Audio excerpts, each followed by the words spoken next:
What do you think? What do you think of the background? You guys like it? Hey, as promised, I'm going to continue to do a lot of cool stuff this year covering the Carolina Panthers. Chris Jenkins, credentialed member of the media, covering the Carolina Panthers for Charlotte Vibe, coming to you today live from Bank of America Stadium to tell you my observations from today's practice, as well as talking with players and coaches. We're getting close. I've been asking for it. Help me get to 5,000 subscribers. If you enjoy this content, if you like what I do, please consider hitting that subscribe button. If you already subscribed, hit that like button. That helps other Carolina Panthers fans find out about my channel, and hit the bell notification. That way, when I go live, you can join in and ask any questions that you want as I go live. So let's go ahead and get into the observations. But first, I want to go over one of these comments that I see here because I love it. I say anytime that you guys see me out, please say hello if you have the opportunity. But this one here is why I do all this hard work. Percy Edie says, first time commenting, been listening since you were in Wofford this year. The work is excellent. Thank you for your perspective of my favorite team. Hey, Percy, appreciate you very, very, very much. And I will continue to do all that I can to keep you guys informed and make it worthy of a subscription from you all out there on the YouTube world or wherever you may be watching from. All right, so whenever I get the chance, I know you love videos. Even though we have a lot of restrictions to videos, I can't show you like 7-on-7. I can't show you team action, that kind of stuff, but I can show you some individual drills. So I'm going to share with you two little videos that I was able to get today. Here's one. Let's play that again. That was so quick. We'll play that again. Tight ends getting in a little bit of work right there. And some of the drills going off. You see me looking up because players are going by me on their cool things. And this drill right here, I had to put on here because you see, who is it, Moten? And I forget who else that was. Really doing some work on that offensive line with some techniques with the hand battle. A lot of fighting goes on. A lot of tough things goes on in the trenches right there. And there's a good look at that from practice. So getting some bonus coverage that I hope you enjoy from practice today. I see Lindsay joining me here. What's up, AJ Lindsay? Thank you for tuning in. So now what I'm about to do, I go through my notes and observations for practice, all right?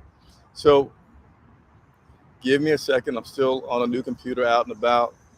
Let's go ahead and go through some things. So first, I want to talk about this current injury list. And I'm going to play some video in a little bit from actually, no, I'm not going to play any video about that, but I'm going to talk about some player injuries that we have. And this is a concern that I'm starting to have. It's kind of been floating around. This football, so you know guys are going to get hurt. At one point, it was the secondary getting banged up a little bit. Still dealing with some little things back there on the defensive side, but on the offensive side, we got a lot of guys piling up. So we have Robbie Anderson, who didn't practice today. They're saying they're ramping him back up. He'll be back with the team early next week. So that makes it, about a week that we've seen Robbie Anderson on the field. If we're not going to see him next week, it's not quite 2 weeks, but you're getting like 10, 12 days that we haven't seen Robbie Anderson. Robbie Anderson was also not in the I forget what you call it. He showed up for the mandatory part of OTAs, but not the voluntary part, right? And when he came back, he was working on the side, didn't go full go, hasn't gone, correct me if I'm wrong in the comments, I don't think Robbie Anderson has gone a full week of practice since he's been back. DJ Moore has been banged up, but for the most part, DJ Moore will have a green, no contact jersey, but you'll see him out there. You saw DJ Moore out there today. Andre Roberts was out of practice today. Now, he's not a guy that you're really counting on to be part of the wide receiver group, but you're counting on him to be part of special teams, kickoff return, punt return. And you just have not seen that much Andre Roberts. So I'm actually going to play a video of Coach we're talking about. Actually, let me go ahead and play this right now. This video I have Coach comment on Andre Roberts, which I think is important. Here we go. Coach Rule talking about Andre. His health, we plan on him being back. But Andre's been a guy that's in our plans. Again, we have a lot of decisions to make, though. So, Scott and I will, and Dan and all of us coaching staff will sit down, after this game and sort of talk about where we are. And then, this is kind of a crazy time of year, unfortunately. So a lot of things happen. But Andre's a guy that we really value and, that we hope that he's a member of this football team. All right. So he says Andre Roberts is a guy we value. And they do. And, Coach, last season and the beginning of this season, he talked about special teams, being excited about Johnny Hecker, being excited about Zane Gonzalez, and specifically mentioning Andre Roberts. But we have not seen Andre Roberts much at all. And he says there that he's a guy that they respect and hope that he'll be a part of this team. I'm going to play it one more time because I really feel like that's what he hopes. That's important. So let's play that. His health, we plan on him being back. But Andre's been a guy that's in our plans. Again, we have a lot of decisions to make, though. So, Scott and I will, and Dan and all of us coaching staff will sit down, after this game and sort of talk about where we are. And then, this is kind of a crazy time of year, unfortunately. So a lot of things happen. But Andre's a guy that we really value and, that we hope that he's a member of this football team. So, yes, he said that we hope is a member of this football team. He's not right now into handing out definite positions to those guys that are looking to make the team. But he said for Andre Roberts, we hope. And I think that Shi Smith is really pushing the envelope towards maybe Andre Roberts will not make this team. Let me go on to a few other notes before I continue to talk about that. Just in terms of the injuries, Terrace Marshall's a guy that Coach Rule says has to get healthy. He's a rookie. He's been plagued by injuries, come out of LSU, plagued by injuries last year, and he's getting plagued by injuries this year. And, your stock starts to fall in the NFL. Your best ability is your availability, and he's not had much of that. So, again, I'm just personally saying this wide receiver injury list is a little concerning to me. Matt Corral, he's plans to have surgery. I believe he was officially placed on injured reserve today. So no surprises there with Matt Corral. Yesterday was a tiny bit of question, like, may he not, is it possible that he will not have surgery? But no question, Matt Corral is going to have surgery. Coach Rule didn't want to mention specifically who the doctors is. Prefer that that's something that Matt releases if that's out there. So those are 4 injuries, 4 guys that weren't in practice today that I want to specifically talk about. Now, Shi Smith, and I'm jumping through my notes a little bit, continuing to have a good practice, a good training camp, good OTAs. Today, to me, it was very noticeable to see him catching some balls and notice his speed and his quickness of, moves that he makes after he catches the ball. So doing really well today and continuing to do well, so much so that Coach Rule talked about Shi Smith specifically and how much Shi has been impressing him so far this season. So let's go ahead and cue that up. Here you go. So Shi to me is one of the true bright spots of this camp. I mean, you talk about a guy that's made huge strides. In terms of playmakers on our offense, he's up there at the top. And so my word, I trust him as a kick returner, and he's developing as a punt returner. He's still becoming more comfortable catching, and I think that's something you can only do live. That's why the preseason games have been so good for him. That's why we've given him so many punt catches, even late into games, because we want him to get those reps. So Coach Rule really likes Shi Smith. Coach Rule talked about being very intentful in getting him as many reps as possible during the preseason with kickoff return and punt return, and how he's getting better at both of those. So if you have a guy that's young that you can use not only just on kickoff return and punt return, but also will do you justice and do well. I'm having to fight the same bugs that Coach Rule was fighting earlier. But it's a better roster spot if you can give it to Shi Smith and you have Andre Roberts not on your team, because Andre Roberts is only going to be punt return, kickoff. You're not going to see Andre Roberts out there receiving passes from Baker Mayfield. So I think there's some legitimate, watching to do there with this position between Andre Roberts, and if Shi Smith continues to do well, both as a receiver and both as a special team. He's going to get one more shot this Friday against the Buffalo Bills. And, hey, I think it'll be a big decision that they're going to have to make between those two. Certainly could use some other, using him at that position would free up some other positions to add to. All right. Let's go ahead and go into my practice. But let's check out these comments, right? Fortunately, the weather is participating with me to be out here, and I'm not sweating so much like I did down in Spartanburg. And if you're liking the view, if you're liking the live post-practice coverage with the stadium in the background and me here to answer your questions, I have to earn man of the people. I do that by doing these videos live and answering your questions. Let me know. Subscribe. Again, help me get to 5,000. So let me go over some of these comments. What's up, Chris Johnson? How's it going? Donna B, always showing some love being on here. Andre is history. I don't like the rest of your comment there, Tom. We like to be, nice on this channel, but Josh Rousey, what's so pumped up about this episode and the team this year? Keep pounding Cardiac Cat. Hopefully, we won't be the Cardiac Cats. I don't like the Cardiac Cats because usually that means, are we going to win? Are we going to lose? Let's be some dominant cats, but I appreciate you tuning in, Josh. Hopefully, Icky is getting better. Yeah, Icky Woods. Wow, I'm not the first journalist to do that. Icky, let me say his real name. I'll get it right. Ikem Ekwonu is continuing to do well, but we talked with Austin Corbett today, and he just talked about his life as a rookie and being on the O-line, and it's a process. It's tough. It's a lot of things. It's not just blocking the guy in front of you. You're trying to block guys in front of you while you're being pushed back. And these guys in the NFL, he says, I hear this a lot. In the NFL, the biggest difference between when you're in college was you could be in college, be a stud, be this great guy, have one dominant move, maybe, Some guys maybe have two dominant moves, but you don't have to have a bunch.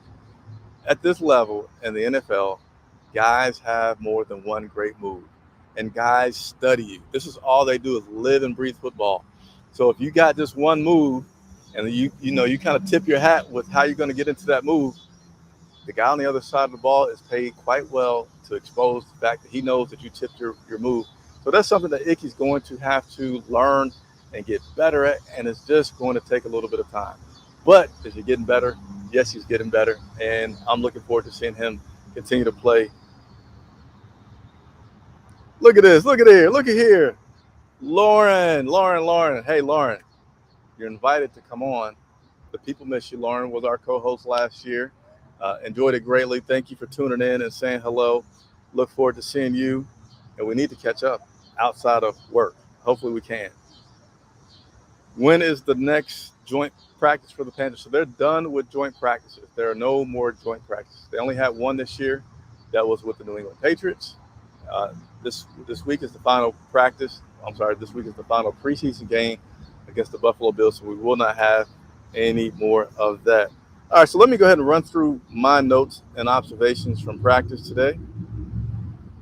Let me get to the right screen.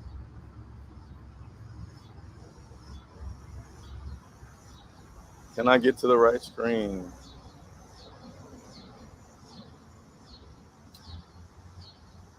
Here we go. Getting there. Get to the right screen. Almost there. All right. So first up was 7-on-7. I'm just going to really summarize this because I don't want to in detail talk about every play that we were able to observe at practice today. Practice, by the way, was about an hour and a half today. Offensively, we're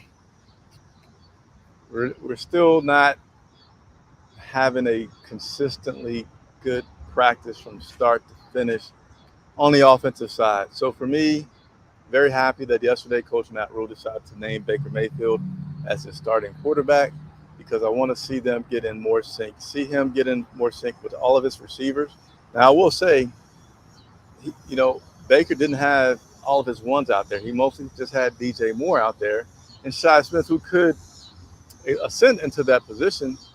But, because we are so banged up, then I'm like, well, these might be the guys, CJ Saunders, Keith Kirkwood, Shi Smith. These might be the guys that we see out there with Baker Mayfield, and he needs his time to get in sync with as many of his wide receivers as possible because right now you do not know who will be his starting two or three wide receivers out there. So, again, practice today, it was some times where I saw balls look like it was going straight toward the defender. And I wouldn't say at times like that was a lot, but it was a time that I saw the ball look like it was going straight to the defender. And you go to wonder, like, was there a miscommunication between the quarterback think he was going in and he went out? Is that how the ball just seemingly went into no man's land?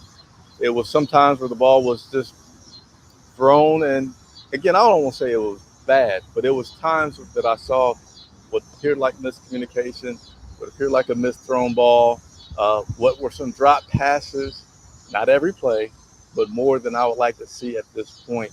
So I want to see that get sharpened up. Defensively, I mean, these guys were still doing good. I saw J.C. Horn get some really good play. I guess I didn't get a chance to write down the number, but he had some up tight, bump and run type coverage in which he did very well. Wasn't pass interference, just good aggressive play and playing the ball. There was a time that the defense got beat. Let me see if I could write it down, what happened or who it was. Only showing that it was Rambo, 85, getting behind the defense, going down the seam for a nice long reception from Baker Mayfield. So that was one time that I saw the defense kind of lose the battle, so to say. And then they went into some red zone attempts. And this is, again, one of the times where, from my perspective, the media, we can't see too well because you'll have a line of guys who have their back to us watching the red zone. And then you have players running, and we're just so far away, can't really see what was going on there. Now, I did see more touchdowns thrown on that side. Couldn't see every time. I saw DJ Moore was on the receiving end of one of those.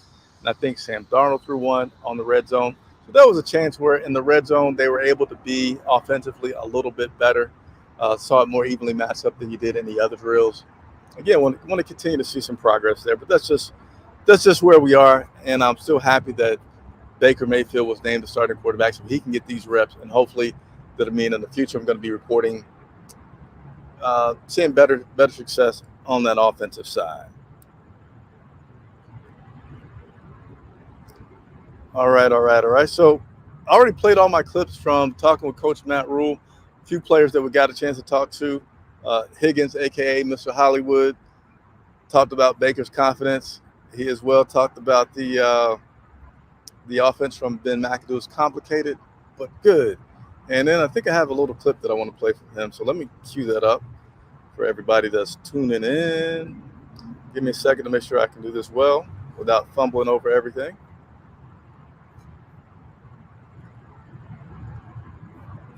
Let's see, who do we have first up here?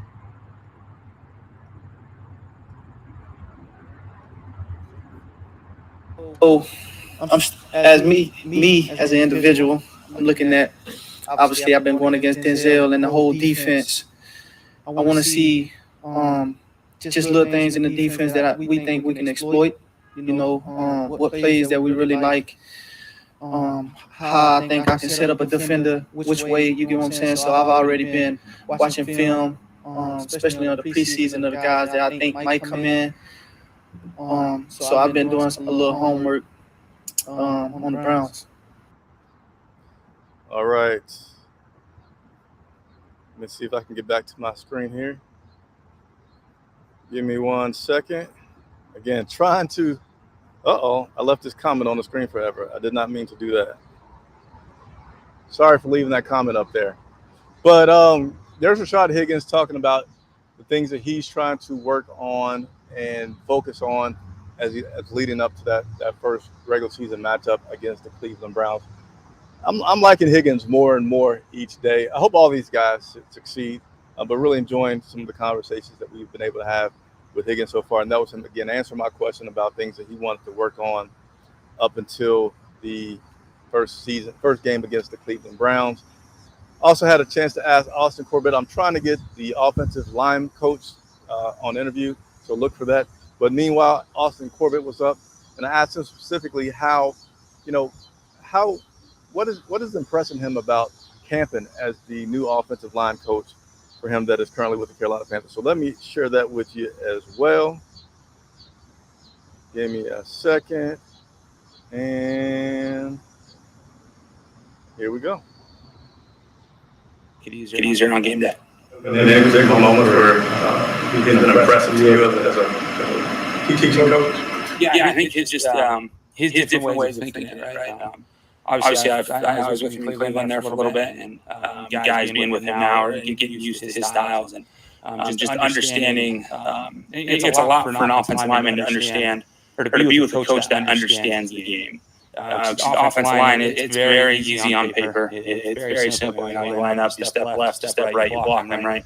There's a whole heck of a lot going into it, especially with these defensive linemen now, how fast, how strong they are, and we're trying to block them while we're backing up. So there's a lot into it, and his understanding is just different biomechanics behind it, leveraging and hand positioning, everything. It's a lot of guys are frankly using that, getting that experience, and seeing how beneficial it is. So there you see. Yeah, I mean, he's as dynamic as they come, right? And so just guys understanding the scheme and understanding that Christian's going to make us right as long as we're giving him the right read. And so, being together in the meeting rooms. All right. I got that off of there. So there was Austin Corbett talking about new offensive coordinator, Campen, and he said biomechanics and, the techniques. And again, early on, I showed you the video. I deleted it, of the linemen doing these things where they'll shed one block and then they come to the other side and they're literally like going through this little punching thing. And I mean, that's awesome. You need to do that to get the guys' hands off you, to make sure you get leverage and these techniques. And yeah, the NFL has evolved, player positions have evolved. And, he talked about it, like these guys nowadays, like a Brian Burns kind of guy, right, is a little bit lighter than the old guys, but still strong, still quick, still able to play defensive end.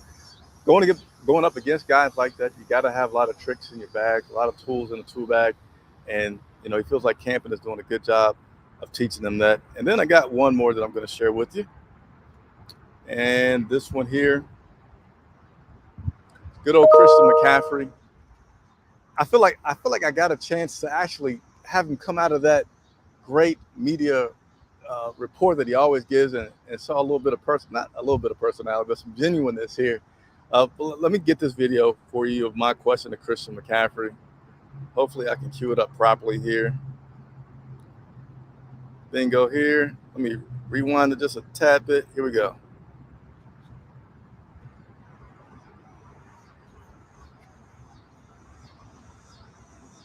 Maybe not. Looks like my video doesn't want to play.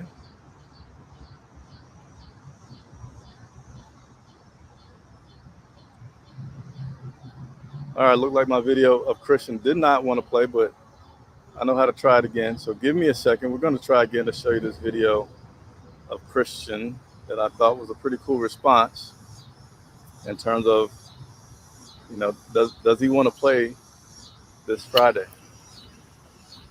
Let me get to it. Thanks everybody up. Traded within a team or 1 second.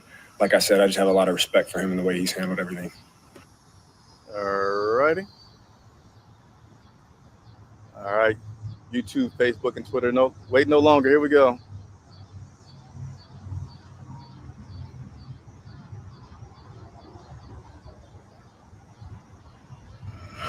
You're not scheduled to play on Friday, but are you itching to play? Are you itching to get out there? Or? Yeah. I can't wait. I can't wait. Let the coach know, or you're just trying to go focus on the plan and go through that. I'm excited. They're excited. We're all excited. Yeah. Christian, I get you on talking to. So did you catch the way that Christian would say, "Oh, they know, they know that I'm ready to go out there and play," but he kind of toned it back down and just said, "Yeah, I'm ready to play. I'm itching to get out there, but we're going to get out there when it's time." So one more preseason game, and then we'll get to see a lot of energy, I'm going to assume, from good old Christian McCaffrey. All right, so that's it for today. I'm going to go through these questions. I'll give you guys about 5 more good minutes of answering any questions that you have, and then I'm getting out of here. Got to go see the wife and kids, man. If you're watching, love you guys. All right, let's go ahead and get through these. What's going on, Kent Sullivan? Appreciate you tuning in. How did Baker look? Baker looked okay. He looked good. It wasn't great. It wasn't bad. It was okay. Love the view. Love the vibe of the stadium. Hey, appreciate it. I'll do it for everybody. You'll be praying for Matt Corral. Appreciate that. Donna says, hi, Lauren. The most important player this season is Icky. If he continues to play like he has, the season is over before it starts. I'm assuming that you're saying if Icky struggles, the season is over before it starts. If Icky struggles, I'm not worried about him struggling. If he struggles, we do have other guys that can step in there and give him some relief. And he has a bunch of good veterans to learn from.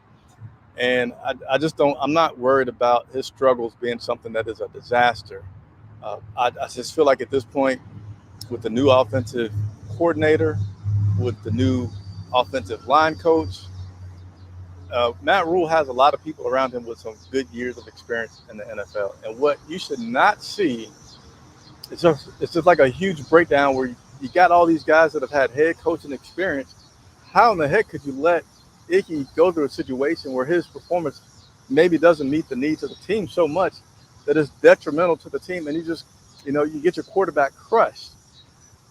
Maybe in the past, when he had more guys that didn't have this NFL experience, and specifically NFL coaching experience, that could happen. But I'm not saying that Icky will not struggle. I just feel like with the coaching staff that we have, Icky should not struggle to the point that the coaching staff does not make adjustments, whatever they may be, scheme-wise or personnel-wise, to not let that be something that becomes detrimental to the team. But appreciate your comment. Lauren says hi to Donna. Let's see. I've been following you a while. Baker fan here, so now you gained a Panther fan. Thank you, Tanya. Or I don't know how to say the name. I'm going to say Tanae Washington. Just learning who the team is and who's who. Thanks for being specific on players. Keep pounding. That is our mantra. Appreciate it. We had a Browns fan on the other day, so I don't know how I'm reaching everybody in Cleveland. Maybe Baker is as transcending of a player as Cam Newton was. I know he has some great commercials. So, hey, to all the Browns fans that are now here, welcome. And hopefully I can keep you informed about Baker Mayfield as he plays for the Carolina Panthers. What's up, Matt? Man, Cody, the guy who gave me the nickname Man of the People, I love you for it. Appreciate you tuning in and making some comments. Hey, I'm now settled at the house. I told Joey that I need to get settled at the house. I'm now more settled at the house and would love to be on the C3 podcast. Invite anybody to check it out. And anybody that has a YouTube show, podcast, whatever that you may want me to be on, let me know. I'm easy to reach, all right? I don't go to hide my information at all. What's up, more worship? Oh, echo. Yeah, I probably had an echo when I was doing the screen share. Sorry about that. Hopefully it wasn't too bad of an echo. Was there a specific video that echoed bad? If so, I'll play it again before I get off of here, and I'll just mute my mic. Sorry about that. Again, if there was a specific video that echoed a lot, let me know so I can play it back for you before I get off of here. Cardiac cats is what I grew up with, and sometimes they about to give me a heart attack. Yes, they can certainly give you some heart attack. Even that year that they went to the Super Bowl, that was, it was some close games, man. It was certainly some close games, and that was the year that the Cardiac Cats came out on top of all those close moments. The games they lost that year to Atlanta, it wasn't close. That wasn't a Cardiac Cat type of moment. Justin Brown, do you think Shi Smith will have an increased role this coming season? He's certainly setting himself up well for that. Coach Rule said he's been a bright spot. Coach Rule said that he felt the biggest thing that Shi needed to do was not improving on anything specifically as far as his route running or catching. He said that he just needs to be more healthy. He just needs to be a healthier guy. We're having a healthier shot. Now, he did have a few moments where he got injured. I think he got hit pretty hard up in New England, but he was able to come back pretty quick. And he said that he's liking the guy on special teams. So Shi Smith, and he also mentioned, he could be pushing for a starting position. Terrace Marshall's been hurt. So we will see, and I definitely feel optimistic about the possibilities for Shi Smith on this team this year. What's up, Anthony Rochelle? Thanks for hoping that the season go well. This will be the last question. I'm going to get out of here. How confident are you in the O-line this upcoming game? There's going to be some struggles this upcoming game. You're going to go against a Buffalo Bills team that is pretty good defensively from front to middle to the back. So they're going to be challenged. I foresee them being challenged. We're going to see Baker Mayfield out there for a quarter. So I don't think it's a game where you're going to see I don't know. I think it's going to be a good game from the O-line. I feel like they're going to hold up against the Buffalo Bills. I feel like the Bills may win some. The offensive line will win some. I don't feel like it's going to be like whoa, this is a big mismatch. Now, Icky could get pretty exposed, but it's a third game, so you would expect that. But everybody as a whole, I feel like this unit should be respectable against the Buffalo Bills, and it's really going to come down more to the wide receivers and Baker Mayfield. That's my opinion. Appreciate the question very much from the Atlanta Boy 23. So that's it. Hopefully you all appreciated that. Sorry about the echo on the screen sharing when I showed the videos. Always, please let me know. Sometimes I can't hear everything that's going on, and I could play that video back in the future without the echo, all right? Hit the subscribe button if you have not already done so. And by all means, if you're watching and you haven't hit the like button, I'm going to wait. I'm going to give you a minute. I'm going to enjoy the view. Look at Sir Purr's Cat Cruiser. See if any other players are coming out of the facilities. They are not. Okay, that was your time to hit the like button. So hopefully you've done that. Helps other Panther fans find out about it. I appreciate everybody's support. Until tomorrow, I'm Chris Jenkins reporting live from Bank of America Stadium for Charlotte 5.